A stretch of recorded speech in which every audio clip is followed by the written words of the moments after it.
Thanks for joining us at Bulletproof Microservices with Kubernetes and Spring. Before we dive into today's topic, let's talk about ourselves first.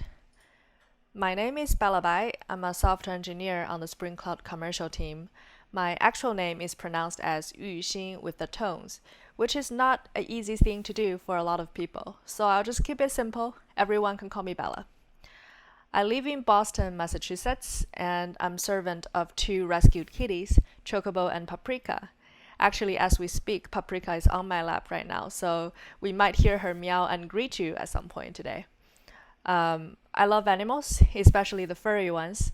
I might find them a dog friend at some point, but cats are still my favorite. During 2020, I developed some new stay-at-home hobbies. Let me move myself to the left so you can see the picture a little bit better. And yes, baking and sketching, and they're animal themed. And that's all I want to say about myself, and I'll pass it to Ollie. Hi there, my name is Ollie Hughes. I live in Southampton in the United Kingdom, and I work at VMware Tanzu alongside Bella on the Spring Cloud commercial team. You can look me up on Twitter, OllieHughes82, and you can see from my photos some of my favourite things to do are cycling in the outdoors, animals, and being by the ocean. Thank you. By bulletproof, we mean the necessary security measures and means of health monitoring are in place for production. The product Ollie and I are working on is widely deployed to a number of major banks and insurance companies, so it is vital to provide them with a secure product. We used to deploy on Cloud Foundry, and we were so used to having a lot of the security features for free. And now, with the tide to move to Kubernetes, we have spent a lot of time lately figuring out the best way to run apps on Kubernetes securely. Kubernetes does provide all the building blocks, but it's up to the developer to do a lot of assembly of these components. However, as application developers, we want to spend our time building features that will benefit our users or customers. But for a lot of us, security concerns are just not something that we enjoy dealing with on a day-to-day basis. We must have copied some chunk of security configuration from one app to another, then wish we never touch it again. And now, with all the amazing tools and cloud infrastructure, we can delegate aspects of security management to them, so we can focus on building features. In this talk, we would like to share with you some tools and examples that you can take away and use on your Kubernetes journey. We're going to explore how to manage certificate on Kubernetes and how to facilitate OAuth 2 login flow with the help from SpringCloudGateway, the open source version. We're going to demo it through an application called Animal Rescue that has a Spring Boot backend and a web frontend. We wanted to show something bigger than the normal Hello World app, so it feels more natural and realistic to actually secure. And then we'll add in all the security aspects step by step. All right, let's get to it. Here is the project in IntelliJ. We have the backend module and the frontend module of the Animal Rescue app, and we have an external API module that has a Node.js app that's supposed to be another partner of our Animal Rescue Center. It's there, but we can ignore it today. Scaffold YAML here is tying everything up together for local development flow. It builds images according to the build section, and it automatically patches the image name with the generated tag in deployment specified in the deploy section. In the build section here, we're specifying two different images. The first one is for our Spring Boot app, Animal Rescue, and the second one is for our Node.js app, the partner app. Note that we're using the exact same builder to build both images. That's because the Paquito build packs we're using knows how to detect common languages and frameworks in order to build the images. Check it out if you're tired of writing your own Docker files. In the deploy section, we're using Scaffold here to include customization YAMLs we would like to deploy. Customize, if you haven't used it before, is a great tool to manage K8s configurations. You can use it to apply environment-specific overlays on your resources. For example, different credentials for dev versus prod, or simply use it to organize the million YAMLs you have lying around.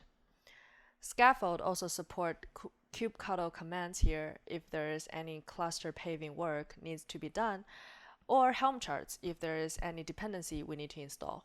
Spoiler alert, we will uncomment this Helm section later on once we need to install dependencies. But let's see Scaffold in action first.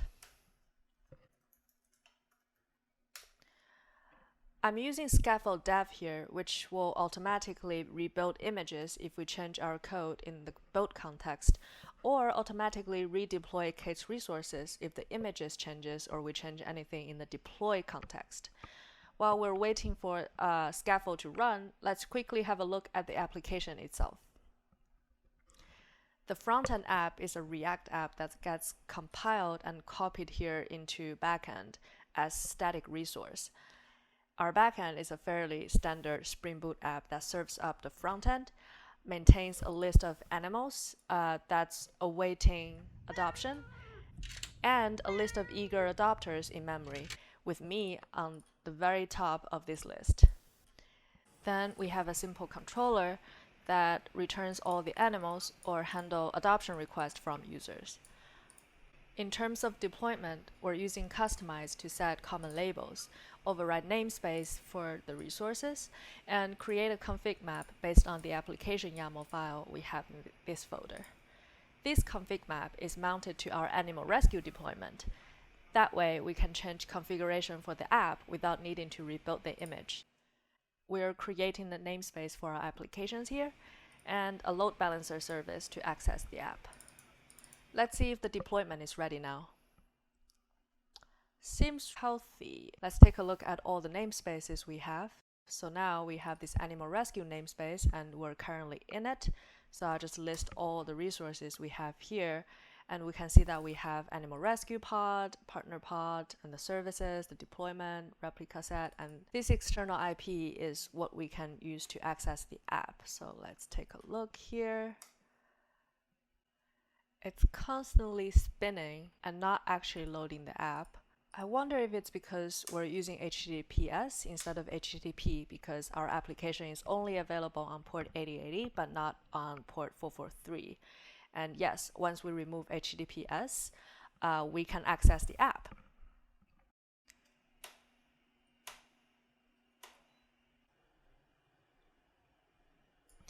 All right, back to the deck. So from the demo just now, we saw that the application is up and running, but it's using HTTP and HTTP only. But HTTP is not encrypted, and someone can be spying on us in the dark and steal all our data and secrets that we're sending or receiving from the transport layer. We really need to enable TLS and encrypt everything. But how do we do that? First, we need to decide on a publicly trusted CA to issue publicly trusted cert for our services. For this demo, we will be using Let's Encrypt. And then we need something in our cluster to communicate with the CA to issue new certificates or renew the old certificates when it's expiring. We will be using Cert Manager for that. And last, we need to enable TLS on our services by consuming the created certs and terminate insecure connections. We can do that with Spring Boot SSL configurations, and with Node, we can do HTTPS module. However, in this demo, to delegate that responsibilities out, let's use Ingress. And let's take a look in the code.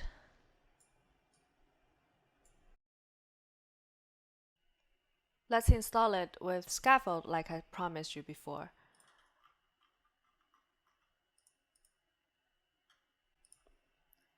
Here we're specifying to create namespace if the namespace we specify here is not there, and we want to install this Helm chart under this name. And inside Kate's folder, we can also let out Ingress folder into the consideration. We currently included animal rescue ingress, and ingress is a Kubernetes native resource that manages external access to the services in a cluster, typically HTTP. Here we're using Nginx, but there are a lot of other products out there, and you can even make your own, maybe with SpringCloudGateway. We have two rules specified in this ingress. One is for animal rescue, and the other one is for our partner adoption center. The hostname here is how we want to access the app with the help from ingress. And apparently, they don't exist yet. If we want this app to be bulletproof production ready, we will need a DNS record. And luckily, there is a way to automate that if your team has a DNS admin account with your DNS provider. So let's get this tool called external DNS installed with Scaffold. Unlike ingress installation, we need to provide additional Helm value this time in order to use our own DNS provider. So before I uncomment this section, let's add the values file to customization YAML. Here, let's include external DNS, and inside this folder, we actually have this Helm value here. The source is here saying that we want to watch hostname definition in both services and ingress. We actually only need ingress right now because we only have ingress specified with hostname. These domain filters are actually DNS zone filters. We need to make sure this is exactly the same as we configured on our DNS zone. Our provider is Google Cloud, and the project name is my team's project. We promised external DNS to provide these account details in a secret, so we'll make sure that's created as well. And this secret key name is just the key to access our JSON file to the account secret. In this customization YAML, we have this secret generator that generates that service account secret that we promise external DNS to have with this file that I just pulled down from Google Cloud CLI. It is not checked into Git, so don't expect to see it if you check out our code. Make sure you supply your own JSON file. And now we're ready to install it, so let's uncomment this part. While we're waiting for Scaffold to install everything for us, let's start watching our DNS zone. Yep, right now we don't have anything called fluffy.spring.animalrescue.online, so we're hoping that external DNS will take care of that. Looks like external DNS is ready. Let's take a look at our DNS record. And yes, I see Fluffy here. Let's try it out. And yay, we accessed it. We still have this not secure label, so that's something we need to take care of next.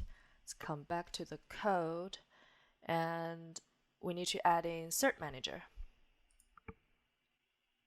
With Cert Manager installed, we have to create an ACME issuer so that we can talk to Let's Encrypt. Let's include this YAML file, but instead of staging, let's go directly to prod and take a look at this file. This file is almost exactly the same as what's in their documentation, except that I'm using our team email instead. This private key secret ref will be generated by Cert Manager. We're just giving it a name here, and it will contain the private key to represent us with the ACME server. Under solver action, we specified HTTP 01, and let's come back to the slides and talk about how that works.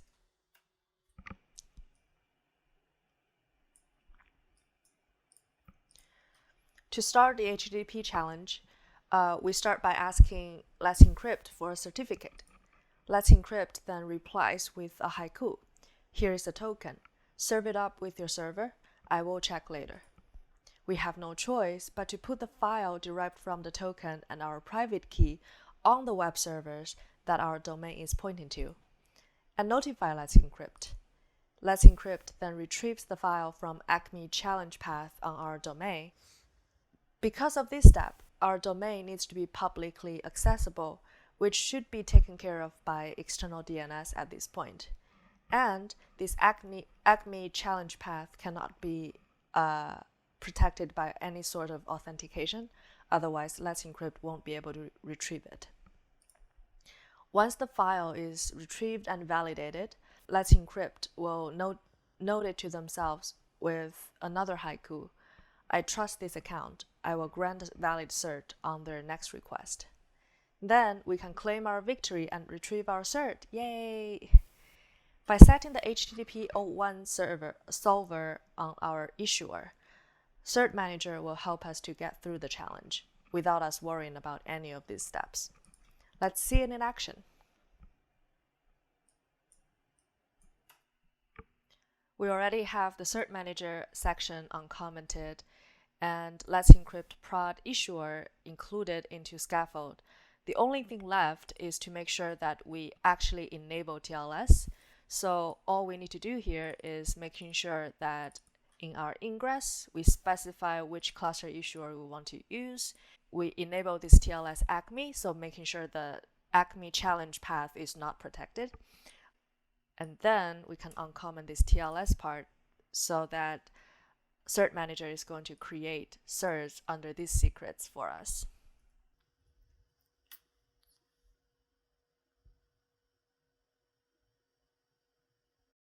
Let's take a look at the ingress we have. Let's make sure we're in the right namespace and get our ingress. And yep, that's our ingress. Let's describe that. As we can see, we have the TLS section enabled. Also, the message says that successfully created certs.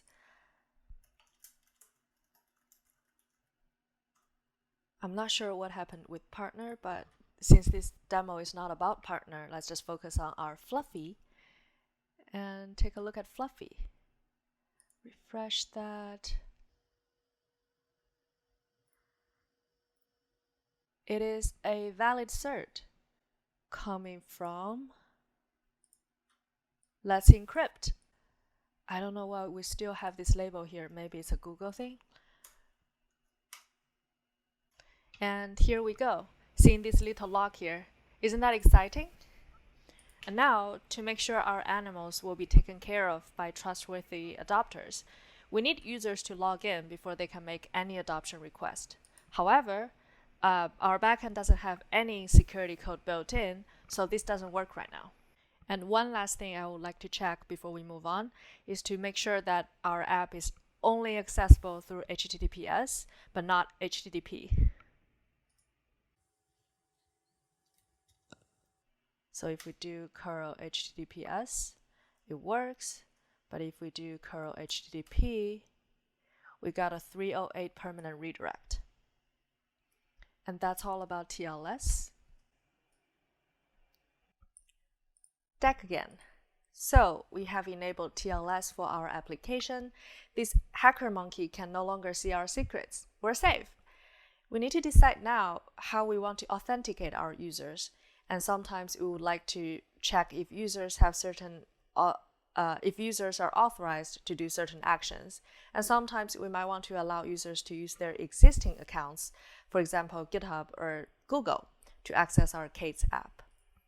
A common solution for this is OAuth 2, and I will stop share and pass it to Ollie to show you how to incorporate OAuth 2 in K8s with the help from SpringCloudGateway.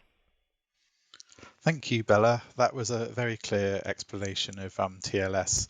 I know it's a very complex subject, and we can barely scratch the surface of it in such a short presentation. But hopefully, it's given you all an idea of where to start looking and how to start using things like TLS in your own applications. So I'm going to follow on by talking about OAuth 2 and how to use it for securing your applications on Kubernetes. So OAuth 2 is a sort of standard-based specification that describes how you can use an external authorization service to provide authentication and authorization for your application. So there are many sort of third-party OAuth 2 providers out there, such as Google, GitHub, and Azure, all have services that you can use to integrate with. So in the past, authorization quite often tended to be storing user credentials in the database, such as the username and password. However, this was obviously kind of fraught with difficulties if the sort of system administrator or developer had done something like not use the right encryption or salting for their password. It could be the source of many high-profile breaches. So really the benefit of OAuth 2 is that it allows us to sort of delegate the actual storage of user accounts in our own systems to an external cloud-based provider. So the one thing I've certainly noticed is that whilst OAuth 2 is very easy to use from a user's point of view, you normally just click on the Google button and log in, but actually implementing OAuth 2 sign-in as a developer can be, I don't want to say complex, but there's a lot of things you need to check. And generally, I would advise using a framework or a security library that does a lot of the sort of plumbing that's needed for an OAuth 2 sign-in request. So if you're using Java, then Spring Security offers one of the sort of most mature platforms for building not just OAuth 2 authorization, but many other types of security as well. We're also going to use SpringCloudGateway in conjunction with Spring Security so that we can then set up an API route for our application and then provide the authorization at the gateway level. So the client itself doesn't need to do any of the OAuth 2 sign and flow. That's all done sort of by a gateway upstream to the client. So I'm just going to talk to you about, before we sort of jump in with the demo, just talk you through what the actual typical user sign-in flow is when using OAuth 2. And we're going to be using the most common flow, which is the authorization code flow. So normally how we will start is that the user is going to open up their browser and they're going to want to navigate to the animal rescue service, which is defined in some URLs such as gateway.spring. And then what will happen is that the route will be configured to Animal Rescue on the actual SpringCloudGateway itself, and it will have a special filter. So Gateway will know to actually perform OAuth 2 authorization for that particular route. So we'll show you that custom filter in the demo.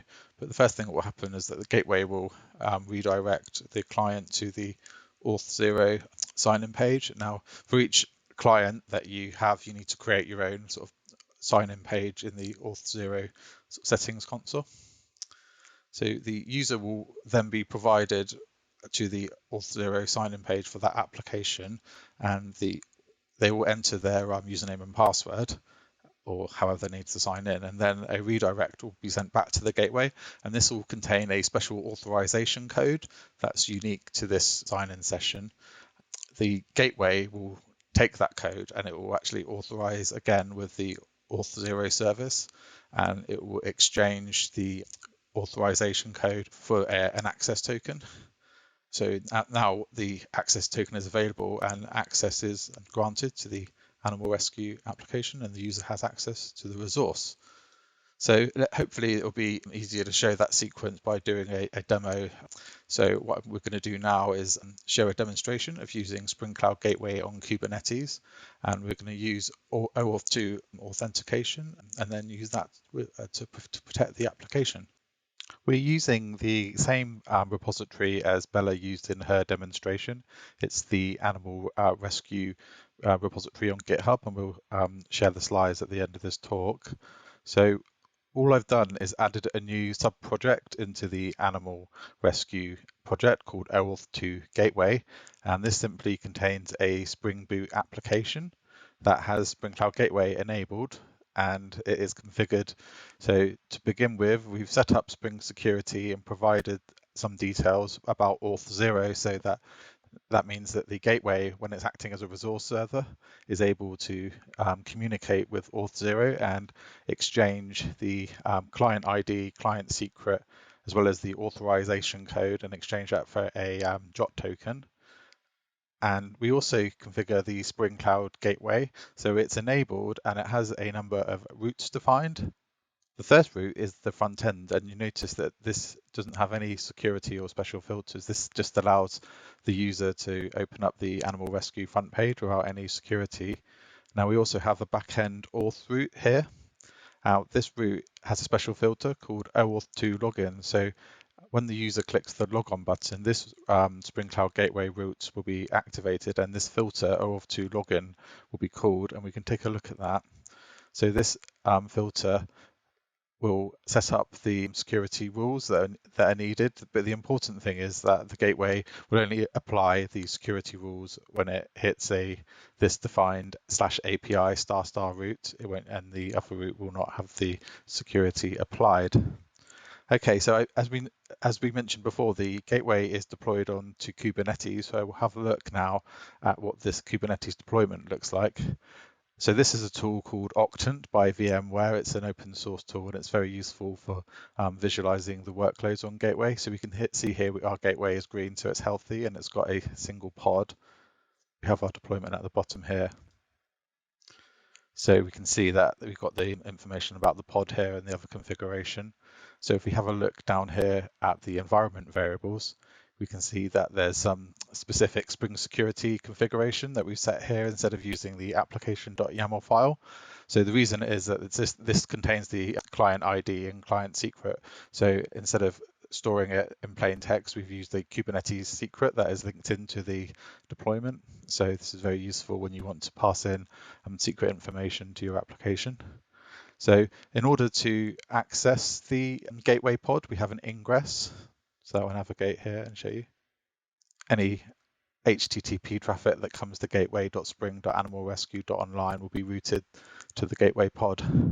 In our previous example, the traffic we had an ingress that pointed straight to the animal rescue application, but now all the traffic will go through the gateway so it can manage the authorization flow.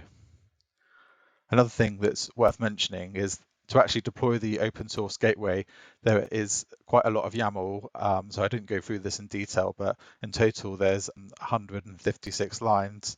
Now something Bella and I are working on in our role at VMware is defining a custom resource definition for Spring Cloud Gateway.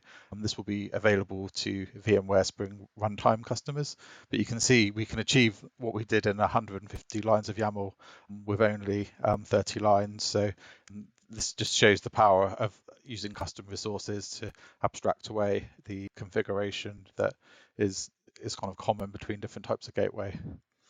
So let's have a look finally at how to actually log into the animal rescue.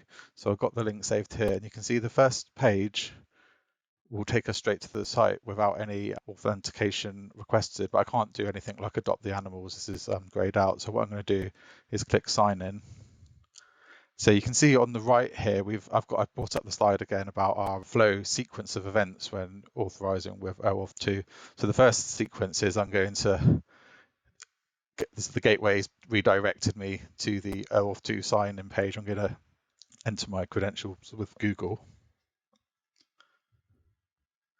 And see it's already cached my credentials, so it's logged me in.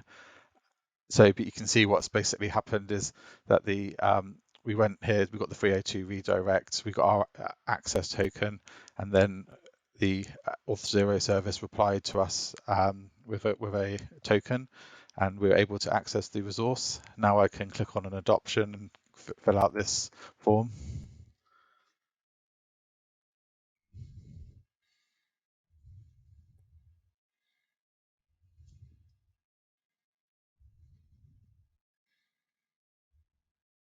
Now I'm logged into the system and able to perform an adoption of an animal. So I hope you enjoyed the demo today. We had a lot of fun learning how to get everything set up. So all of the examples that you've seen today are published on GitHub, so I'll put up the repository there. And if you do have any questions, we'll be around after this talk. So I hope you enjoyed it today, and thank you very much.